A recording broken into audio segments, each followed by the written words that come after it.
어제 우리가 나눈 말씀에 이어 바로 이제 사도행전 7장의 내용을 우리가 같이 읽었습니다.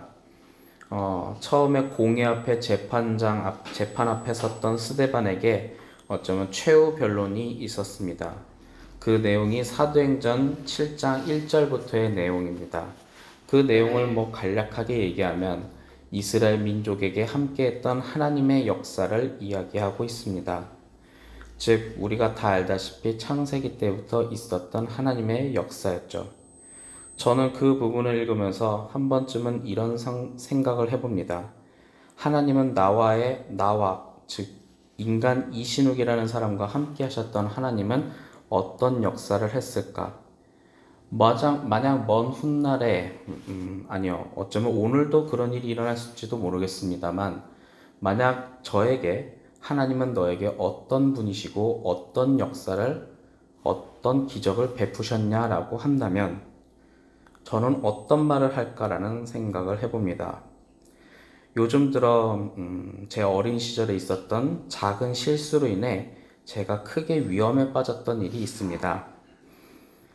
물론 여러분들이 들으면 너 왜 그랬니? 라고 생각하겠지만 제가 옛날에 동전을 갖고 있다가 입에다 넣었는데 그게 기관지로 넘어갔던 하나의 저의 작은 실수가 있었죠. 그때 당시 고모들과 할머니의 증언을 들어보면 500원짜리가 들어갔다는 얘기가 있었는데 그걸 어떻게든 등을 쳐서 손을 억지로 집어넣어서 꺼냈다고는 합니다. 저는 그때 그 사건에 의한 기억은 많진 않지만 뭔가 목구멍으로 이상한 게 넘어갈 때마다 흠칫흠칫 놀랄 때가 있습니다. 저 나름대로의 트라우마죠. 근데 지금 생각해보면 그것 또한 하나님께서 저를 너무 사랑하셔서 그 위기 가운데 구해주지 않았었나 하는 생각이 듭니다. 이런 것처럼 여러분들의 각각의 시간 속에서도 하나님은 분명히 역사합니다. 스데반은 그가 재판장에 있을 때 최후 진술 속에 우리 민족에게 함께 하셨던 하나님의 역사를 고백했습니다. 그렇다면 어쩌면 여러분들에게도 여러분들의 시간 속에 하나님께서 함께 하시는 그 역사가 있을 줄 믿습니다. 그리고 나서 오늘 우리가 읽었던 이 말씀은 이렇게 최후 변론을 했는데 그 최후 변론을 받아들이지 않았던 사람이 있습니다. 바로 저번 장에 있었던 자유민들이 대표적이고 또한 유대인들을 대표했던, 즉 그리스도교와 대척점에 있었던 유대교의 사람들이 그러했습니다. 그들이 이 말을 듣고 마음에 찔려 그를 향하여 이를 갈았다라고 54절에 기록되어 있습니다. 그리고 이 사건을 토대로 스데반 집사의 순교 사건이 있었죠.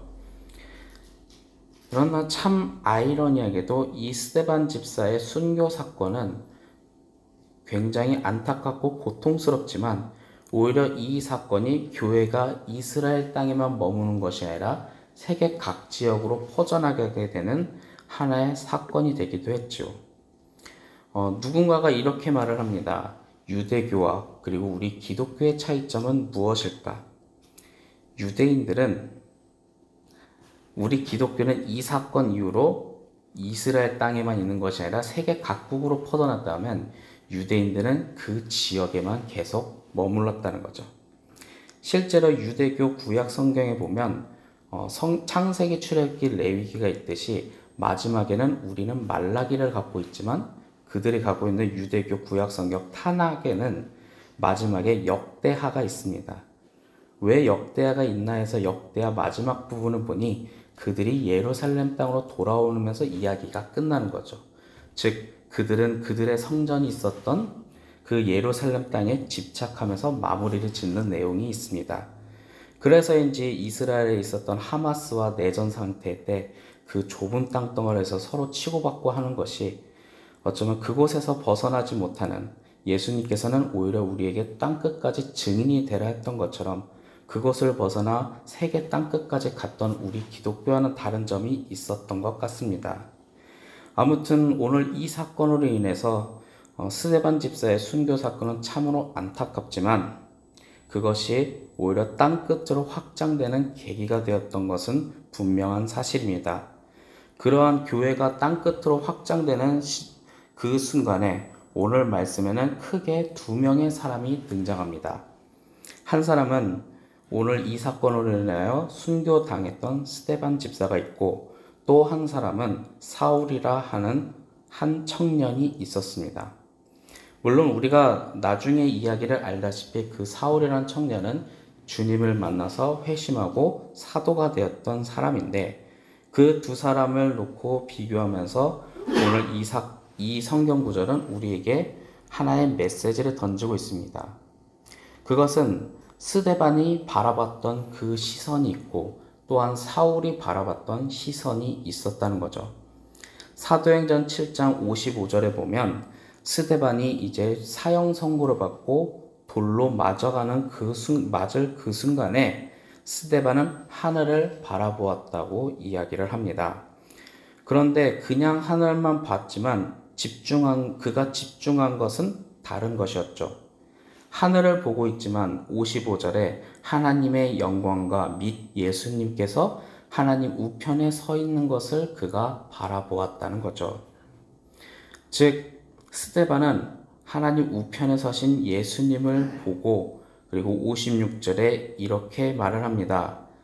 보라, 하늘이 열리고 인자가 하나님 우편에 서신 것을 보고 있다. 오늘 말씀 속에서는 또 우리가 체크해야 할 팩트 체크라는 게 있죠. 스데반은 어떤 상황이었냐는 거예요.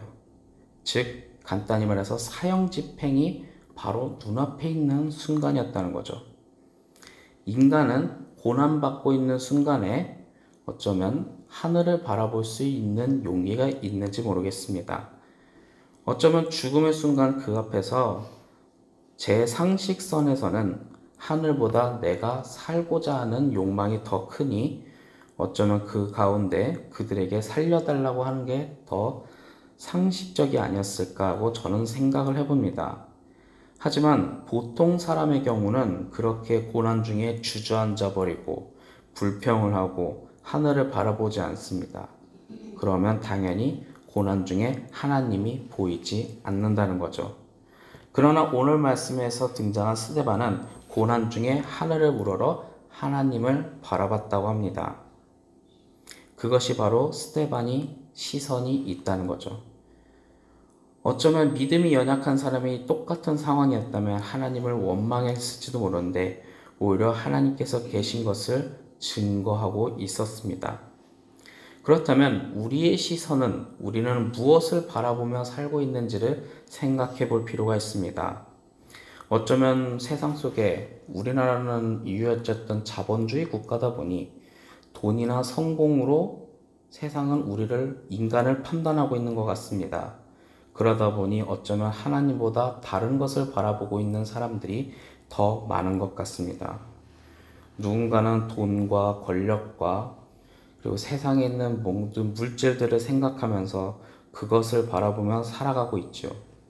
그렇게 자기 영혼을 깎아내리면서 무엇이 중요한지를 모를 때가 있습니다. 하지만 우리는 주님을 믿는 사람으로서 무엇을 바라보고 살고 있는지를 생각해 볼 필요가 있습니다. 만약에 하나님을 바라보는 것을 소홀히 했다면 오늘 하루 기도하는 시간에 다시 한번 주님께 시선을 돌릴 수 있는 여러분들이 되기를 소망합니다. 그리고 오늘 말씀에 또 다른 사람이 등장합니다. 바로 유대교를 대표했던 젊은 청년 사울이란 사람입니다.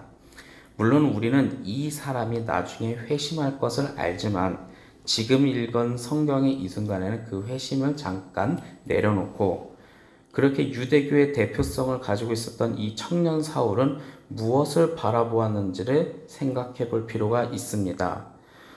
사람들이 스데반 집사를 이제 돌로 치려고 할 때 이제 옷도 벗기고 그리고 사울이라는 청년 발 앞에 두었다고 합니다.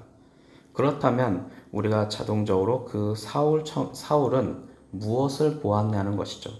적어도 하늘은 보진 않았습니다. 즉 내가 돌로 쳐야 할 대상을 바라보고 있었다는 거죠.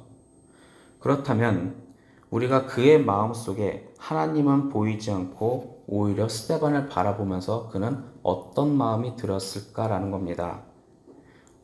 어제 시간에도 이야기했듯이 어쩌면 사울은 오히려 그가 옳다고 여기듯이 기독교, 즉 그리스도를 믿는 사람들을 바라보며 마음에 분노를 품었는지도 모릅니다. 저 사람이 모세의 율법을 부정하고 하나님을 모독하고 있다고 하니 어쩌면 그는 마음에 분노를 품었는지도 모릅니다. 그렇게 분노를 품고 스데반을 바라보고 그 또한 돌로 쳤을 것입니다. 저는 성경책에 대해서 예전에 한번 이런 말을 했던 것 같습니다. 성경책을 보고 내 옆에 있는 사람을 보면 그 사람이 성경적으로 틀린 것만 보게 됩니다. 그러나 저는 성경책을 보고 내 자신을 바라볼 때 내가 회심하고 변화되어야 할 것을 찾을 수 있다는 거죠. 즉 사람을 바라볼 때 하나님을 바라보지 않고 사람을 바라본다면 잘못된 것, 비판할 것, 어쩌면 저 사람이 옛날에 나한테 속상하게 했던 것이 생각이 나서 분노가 일어날 때가 있다는 거죠.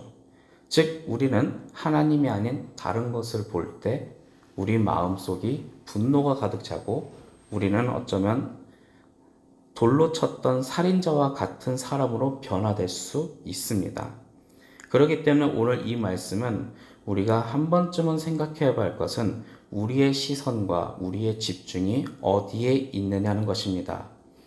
오늘 기도할 때 여러분들이 이것을 하나 분명히 확실히 하고, 근데 만약에 기도하다가 뭔가 내가 부족함을 느꼈다면 오늘 하루만큼은 하나님께 집중할 수 있도록 주님 도와주세요라고 기도할 필요가 있습니다. 그리고 60절의 마지막에 이렇게 말을 합니다. 무릎을 꿇고 크게 불러 이르되 주여 이 죄를 그들에게 돌리지 마옵소서. 그리고 가장 마지막에 중요한 것, 이 말을 하고 자니라 라고 표현을 합니다. 스데반은 생물학적으로 이제 죽음 상태, 사망 상태에 있는데 성경에서만큼은 그의 사망 상태를 이렇게 표현을 합니다. 이 말을 하고 자니라. 즉 자고 있다라는 표현을 하고 있죠. 혹시 여러분들이 구약 성경을 읽다 보면 죽음의 순간을 자고 있다라고 하는 표현이 어디에 많이 쓰이는지 혹시 기억나십니까? 자, 3초 정도 제가 시간을 드렸는데 혹시 구약 성경에 보다 보면 왕이라는 존재들이 그들의 마지막 순간에 자고 있다라는 표현을 사용합니다. 이 표현을 굳이 여기다까지 가져온 이유는 딱 하나죠. 어쩌면 스데반은 주님의 일을 열심히 했습니다. 하지만 그 결과가 고생만 당했다는 거죠. 옛날에 있는 구약에 있는 왕들도 죽은 순간의 그 표현을 자고 있다라고 하는 것은 그 왕의 고귀한 존재를 또한 높이고 있는 것처럼 스데반에게도 우리가 어쩌면 스데반은 고생만 하다 죽은 사람이지만 하나님은 그것을 고귀하게 표현하고 있다는 겁니다. 그리고 누군가는 말합니다. 너희 기독교는 무엇을 믿는 종교이냐? 라고 물어봤을 때 여러분들은 어떻게 대답하겠습니까? 우리는 무슨 종교일까요? 다른 종교와 다른 가장 소망이 되고 우리가 바라봐야 할 것은 부활이라는 거죠. 즉 죽음의 고통이라는 세상 누구도 이기지 못했던 것을 주님과 예수님과 함께하며 살아갈 때 그것조차도 이겨낼 수 있는 것이 바로 우리 부활의 종교입니다. 그렇기 때문에 주님께서 나중에 그 스데반에게 주어질 큰 축복이 있죠. 부활이라는 희망. 그래서 그에 대한 표현을 자고 있다라고 표현을 합니다. 이는 우리가 주님의 일, 하나님의 뜻대로 살아가는 우리에게 있어서의 또 다른 희망을 주고 있습니다. 어쩌면 세상 사람들은 너희들이 하나님을 바라보는 것은 바보 같은 일이야. 그게 돈이 되니, 권력이 되니, 출세를 할 수 있냐라고 묻지만 우리는 그것을 뛰어넘어 우리의 가장 큰 고통인 죽음을 조차 이겨낼 수 있는 하나님의 능력이 된다는 거죠. 우리가 하나님을 바라보는 이유 간단합니다. 주님과 함께하고 주님께서 우리에게 주실 축복과 은혜를 우리가 희망으로 삼아 세상 속에 더 힘있게 살아갈 수 있다는 사실이죠. 오늘 하루 이 말씀 속에 두 사람이 무엇을 바라보고 어떤 생각을 했는지를 생각해 보며 이것을 보며 옆에 있는 사람을 보지 말고 내 자신을 보며 내가 오히려 더 주님과 항상 함께 할 수 있는 우리가 되었으면 좋겠습니다. 그럴 때 우리는 오늘 하루 주님과 동행하며 승리할 것입니다. 그리고 저 또한 여러분들의 시선이 온전히 하나님께 향할 수 있는 오늘 하루가 되기를 간절히 축원합니다. 기도하겠습니다. 사랑의 하나님, 참으로 감사합니다. 오늘 이 말씀 중에 두 사람이 바라봤던 그 시선이 우리에게 큰 교훈이 되고 있습니다. 우리가 무엇을 바라보며 살고 있을까요? 어쩌면 세상 사람들이 말하는 돈과 권력을 바라보지 않을까? 그런 잘못된 것에 빠질까? 우리는 두려울 때가 있습니다. 그렇기 때문에 우리는 주님이 필요하며 예수님과 동행하기를 소망합니다. 오늘 하루 주님의 말씀으로 하루를 시작했습니다. 그렇기 때문에 오늘 하루 마칠 때까지 주님 우리와 함께 하여 주시옵소서. 오늘도 주님의 말씀으로 살아갈 수 있도록 주님 도와주시옵소서.